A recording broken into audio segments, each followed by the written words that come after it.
¿Qué ocurre cuando una mente brillante y fría parece más cómoda entre la oscuridad que en la calidez de los vínculos humanos? Yo soy Rox, psicólogo, y hoy analizaremos a Merlina, protagonista de la serie Netflix del mismo nombre. Exploraremos qué la motiva, qué rasgos psicológicos pueden explicar su comportamiento, y qué tan probable sería encontrar a alguien así en la vida real. Suscríbete si te atreves, porque no todo el mundo está listo para enfrentar la mente de alguien que ve belleza en lo macabro. Ayúdame a llegar a los 5000 suscriptores antes de que acabe el año.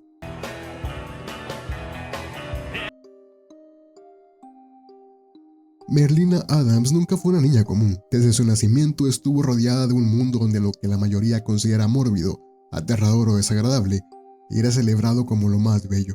Creció en la familia Adams, un clan aristocrático y excéntrico que ve en la muerte un arte, en el sufrimiento una muestra de afecto y en lo extraño una forma de identidad.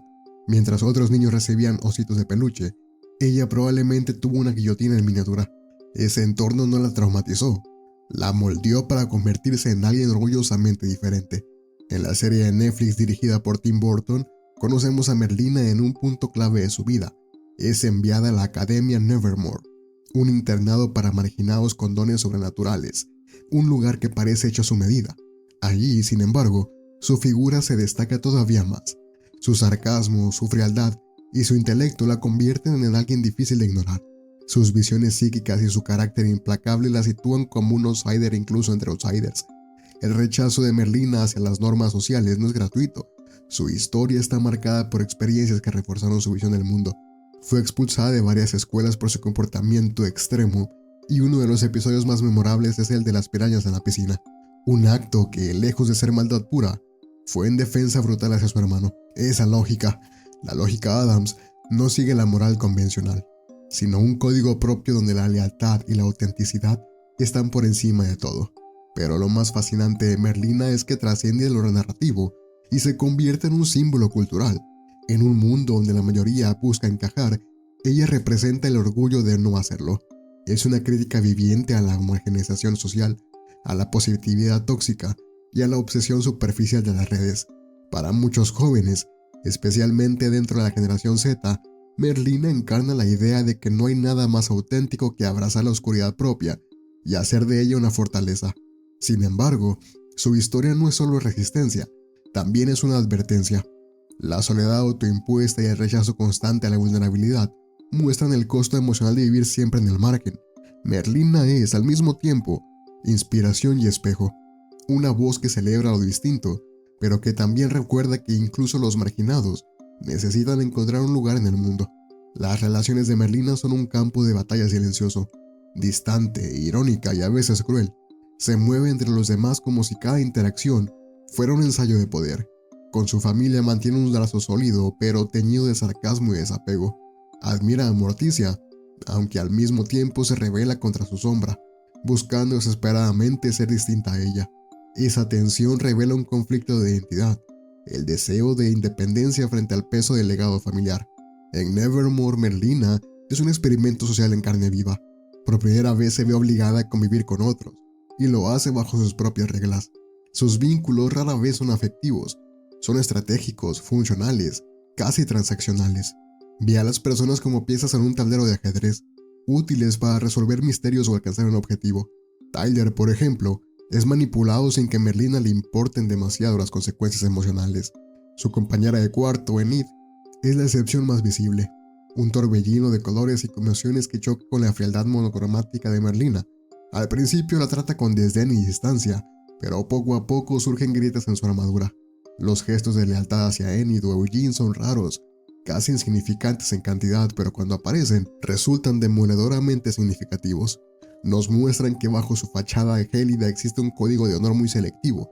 Merlina protege lo que considera justo, aunque nunca lo admite en voz alta. Lo interesante es que su aparente apatía no proviene de una incapacidad para entender a los demás, sino de una elección consciente.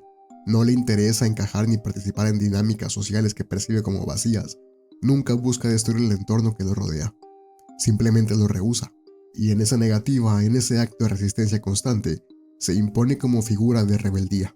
Desde una mirada clínica, Merlina Adams no encaja de todo en un diagnóstico cerrado, pero sí muestra un mosaico de rasgos que la vuelven fascinante. Si tuviéramos que buscar en un lugar del DSM-5, el perfil más cercano sería el trastorno de personalidad esquizoide, marcada preferencia por la soledad, desapego emocional y poco interés en relaciones cercanas. Lejos de sentirse aislada, ella lo disfruta.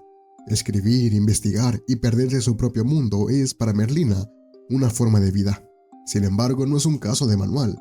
A diferencia de un esquizoide típico, Merlina sí demuestra lealtad selectiva y una extraña forma de empatía hacia un reducido círculo. No encaja en el trastorno de personalidad antisocial porque, aunque puede ser manipuladora y fría, no actúa desde el impulso ni por puro beneficio personal. Sus acciones responden a un código moral rígido y peculiar, donde la justicia es la brújula. También presenta rasgos obsesivos compulsivos, un pensamiento rígido, perfeccionismo en su manera de trabajar y una necesidad de control constante. Su forma de resolver misterios, meticulosa y casi quirúrgica, refleja esa estructura mental. Desde la terapia cognitivo-conductual sus creencias centrales son claras. Las emociones son debilidad, la vulnerabilidad es una sentencia de muerte y el mundo es hostil y mediocre. Bajo esas ideas, interpreta la realidad con distorsiones cognitivas, descalifica lo positivo, generaliza que la mayoría de las personas son aburridas o predecibles y refuerza con sarcasmo su distancia emocional. Su aislamiento no es casualidad, es una estrategia para protegerse y mantener el control absoluto. Si la miramos de la neuropsicología, podríamos especular aún más. Su frialdad podría relacionarse con una baja activación de la amígdala, la región del cerebro que procesa el miedo y las emociones intensas. No experimenta el miedo social como la mayoría. En contraste, su capacidad analítica, su visión estratégica y su obsesión por planear encajarían con una corteza prefrontal altamente funcional. Ese equilibrio la convierte en alguien que no reacciona de forma impulsiva, sino que calcula con precisión quirúrgica, salvo cuando su código moral es violentado, momento en el que su control puede quebrarse. Merlina no es psicótica ni está desconectada de la realidad. Es rígida, lógica y emocionalmente distante, pero no caótica. Su mente funciona como una maquinaria exacta que ha aprendido a sobrevivir en un mundo que la desprecia, y aunque la ciencia puede intentar clasificarla, lo cierto es que Merlina es demasiado singular para caber por completo en un diagnóstico clínico. No está sola en el universo de los personajes oscuros y enigmáticos, pero lo que la distingue es la forma que abraza sus rarezas sin disculpas. Mientras Lydia Deetz en Beetlejuice se percibe a sí misma como víctima de su propia excentricidad, Merlina jamás busca compasión ni comprensión, porta su diferencia como una insignia de orgullo. Comparada con la versión clásica de los Addams, la Merlina de Netflix lleva esa esencia más lejos.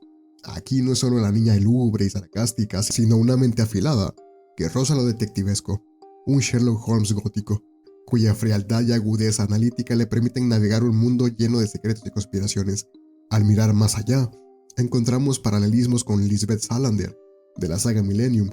Ambas son brillantes, solitarias y socialmente aisladas. Sin embargo, la diferencia es clave. Lisbeth es el producto de un trauma brutal y un sistema que la quebró, mientras que Merlina es el resultado de una crianza que celebró su oscuridad desde el inicio. No nació marcada por el dolor, sino moldeada en un entorno donde lo macabro es la norma. Incluso podría compararse con Dexter Morgan.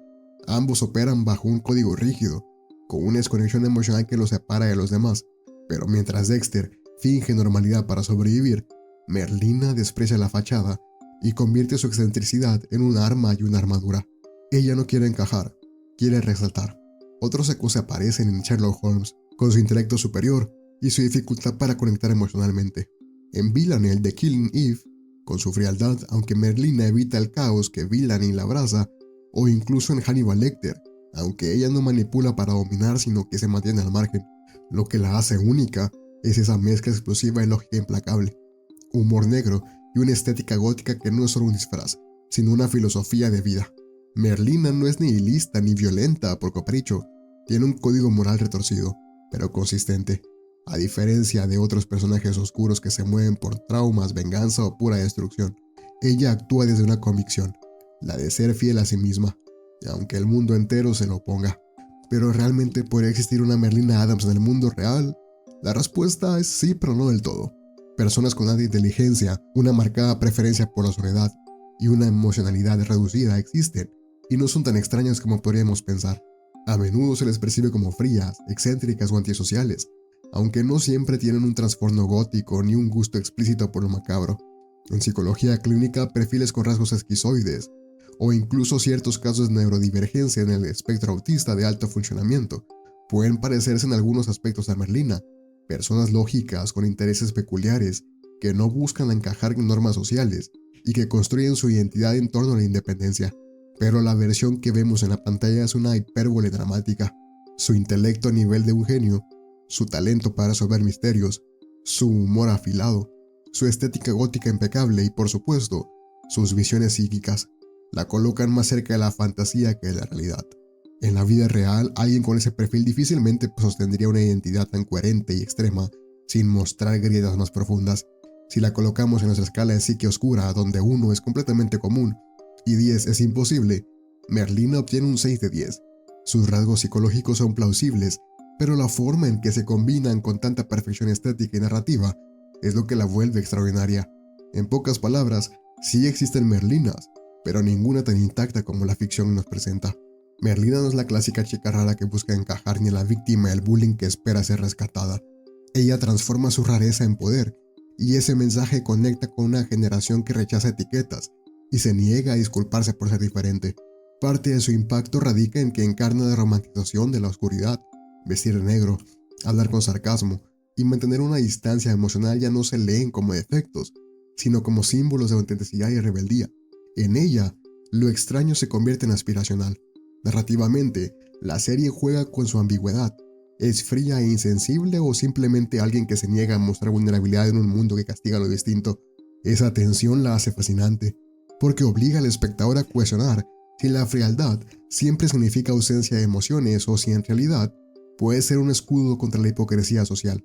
El fenómeno cultural de Merlina también ha abierto un espacio para conversaciones sobre salud mental y neurodivergencia. Su personaje no es presentado como alguien roto que necesita ser rescatado o arreglado, sino como una persona que procesa el mundo de una manera distinta. Eso valida la experiencia de quienes alguna vez se han sentido extraños o fuera de lugar y rompe con el estereotipo de que las protagonistas femeninas deben ser agradables, complacientes o emocionalmente abiertas para ser válidas.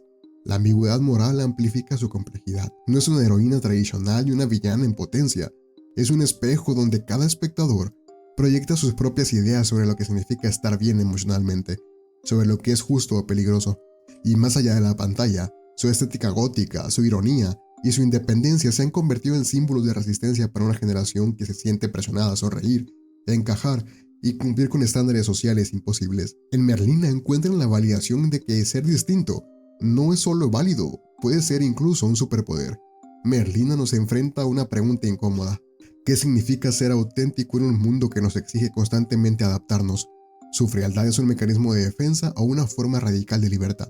Si hubiera crecido en una familia normal, probablemente sería vista como problemática, diagnosticada y obligada a reprimir lo que la hace única.